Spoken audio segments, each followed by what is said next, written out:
Welcome back. Welcome back. I'm so glad that you are joining us on the Speak Like a Leader public speaking skills journey. It's been great so far. Oh my goodness. We are 6 videos in. This is the 7th video.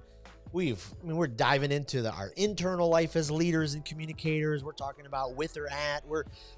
This is good. This is good. Today, though, we're going to center in on the third step of the pathway. We've been talking about this pathway, right? It's kind of the framework to the Speak Like a Leader training course. And the third step of the pathway is to literally be obsessed. Be obsessed with your audience. Be obsessed with them. I mean, you've got to be as audience-centered as you possibly can. For instance, I have a 9-year-old son. My 9-year-old son has autism, and so our conversations are a little unique at times. And so a lot of times he doesn't want to communicate back, right? He just rather if people just stayed far away. And so I'll start a conversation with him. And I'll say, hey, Kai, did you see that Mike Trout homered last night? Nothing. And I'll say, oh my goodness, did you see this Shohei Ohtani homered as well? Nothing. And finally he might say, hey, he might say shush or leave me alone or something like that. But if I say, hey, did you see what happened in Minecraft with the creepers? He comes alive, right? He comes alive. Here's the reality.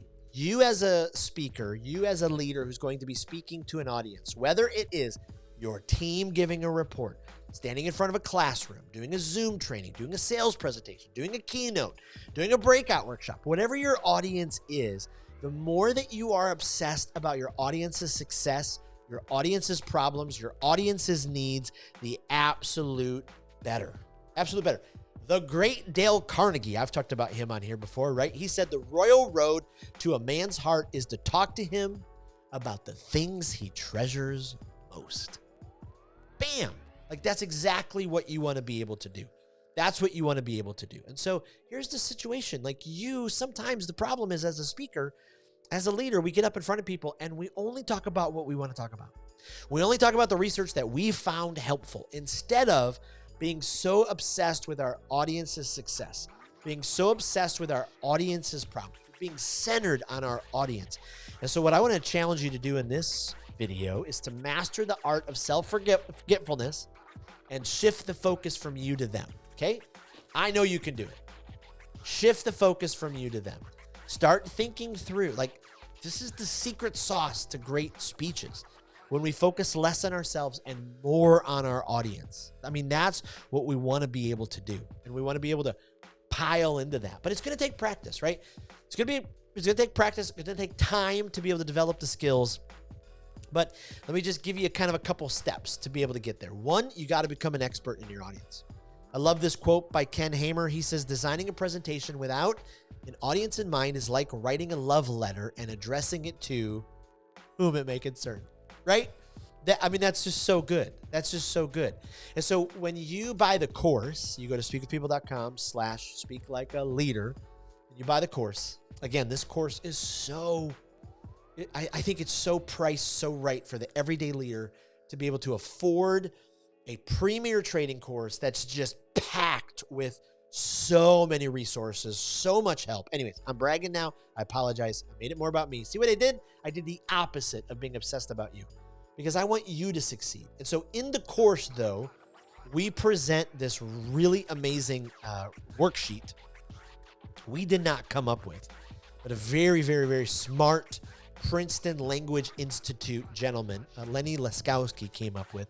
And he took the word audience, AUDIENCE, and he broke it down, and he created, and from that we created a chart, so you then can kind of get inside of your audience. So you start with the A, analysis. Who is your audience? How many will be attending your presentation?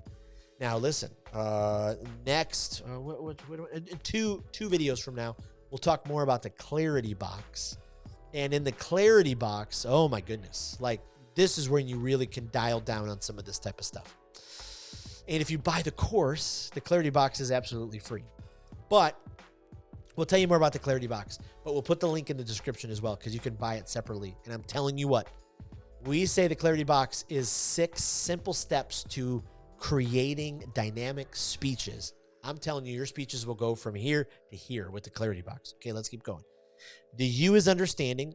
What is their knowledge about the subject and what you're speaking about? So you gotta know the understanding. The D is the demographics. Where are they from?